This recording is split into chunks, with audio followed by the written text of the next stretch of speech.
قدیم زمانے میں ایک بادشاہ تھا جس کی 12 بیٹیاں تھیں، یعنی 12 شہزادیاں۔ ان کی خوبصورتی کا کیا کہنا، سب کی سب ایک سے بڑھ کر خوبصورت تھی۔ بادشاہ نے ان کی شادی کرنے کا فیصلہ کیا تو اس کو ایک حیران کن راز کا پتہ چلا کہ شہزادیاں رات بھر رقص کرنے کے لیے جاتی ہیں، مگر کسی کو پتہ بھی نہیں چلتا کہ وہ کہاں جاتی ہیں۔ بادشاہ بہت پریشان تھا، اس نے قلعے کے سب دروازے بند کروا دیے تاکہ شہزادیاں باہر نہ جا سکیں، لیکن اس کی تمام کوششیں ناکام ہو گئیں۔ وہ پریشان تھا کہ آخر ماجرا کیا ہے۔ بادشاہ نے اعلان کروایا کہ جو کوئی شہزادیوں کے رقص کا پتہ لگائے گا اسے اپنی پسندیدہ شہزادی سے شادی کرنے کا موقع ملے گا، اور وہ میرے مرنے کے بعد بادشاہ بھی بنا دیا جائے گا، لیکن اگر وہ 3 دن میں اس راز کا پردہ فاش نہ کر پایا تو اسے موت کی سزا دے دی جائے گی۔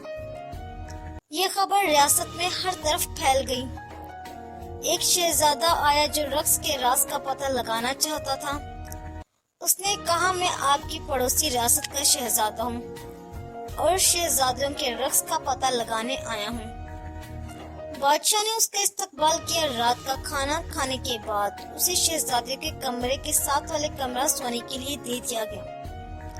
شہزادیوں کے کمرے کا دروازہ کھلا رکھا گیا اور شہزادے کا پلنگ ایسے رکھا گیا کہ وہ ساری رات ان پر نظر رکھ سکے۔ رات کو شہزادیاں اس کے لیے شربت لے کر آئیں، جس کو پیتے سے نیند آ گئی۔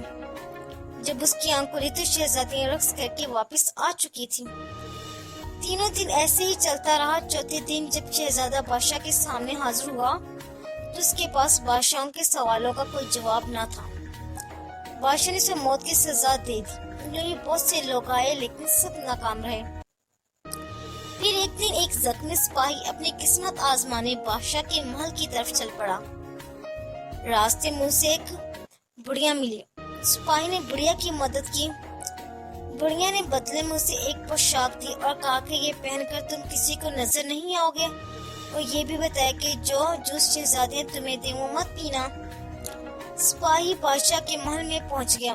بادشاہ نے اس کا استقبال کیا۔ اسے بھی شہزادیوں کے رقص کا راز معلوم کرنے کے لیے 3 دن دیے گئے۔ رات کو بڑی شہزادی اس کے لیے جوس لے کر آئی۔ سپاہی چونکا بہت ذہین تھا، اس نے جوس پی تو لیا مگر نگلا نہیں، کیونکہ اس نے منہ میں اسپیچ رکھا ہوا تھا۔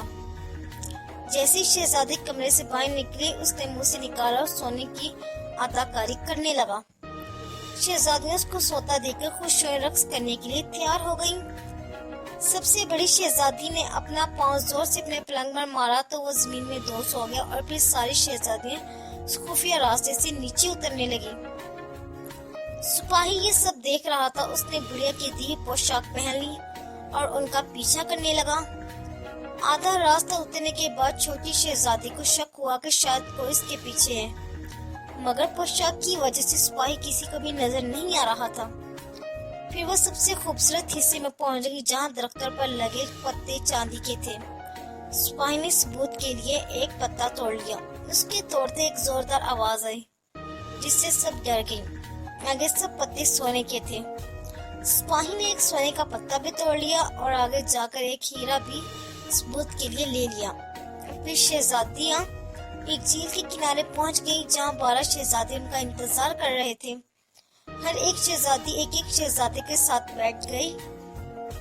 سپاہی چھوٹی شہزادی کے ساتھ بیٹھا رہا اور سب جھیل کے دوسرے کنارے پہنچ گئے جہاں ایک عالیشان قلعہ تھا، اور وہاں ساز بج رہے تھے اور اس کی دن پر سب شہزادیاں رقص کرنے لگی۔ صبح 3 بجے تک یہ سب چلتا رہا، جب تک ان کی جوتوں میں چھید ہو گئے اور سب واپس آ گئے۔ سپاہی بھی جلدی سے بھاگ کر اپنے کمرے میں جا کر سو گیا کہ کسی کو شک نہ ہو۔ یہ سلسلہ کئی دن تک چلتا رہا۔ سپاہی ان کا تعاقب کرتا رہا اور ثبوت بھی لاتا رہا۔ ان سے پہلے ہی آ کر سو بھی جاتا تھا۔ انہیں کسی کو بھی شک نہیں ہوا۔ جب فیصلے کی گھڑی آئی تو بادشاہ نے سپاہی کو بلایا۔ سپاہی نے کہا، سبھی 12 شہزادیاں اپنے کمرے سے زمین دوز سڑک سے جاتی ہیں جہاں ایک قلعہ ہے۔ اس نے ثبوت بھی دکھائے۔ بادشاہ نے شہزادیوں کو بلا کر پوچھا تو وہ سب مان گئی۔ بادشاہ نے سپاہی کو خوب انعام سے نوازا اور پوچھا میری کس بیٹی سے شادی کرنا چاہتے ہو؟ اس نے سب سے بڑی شہزادی کو پسند کیا اور پھر دونوں کی شادی دھوم دھام سے کر دی گئی۔ بادشاہ نے اعلان کیا کہ میری وفات کے بعد میرا داماد سلطنت کا بادشاہ ہوگا اور پھر سبھی ہنسی خوشی رہنے لگے۔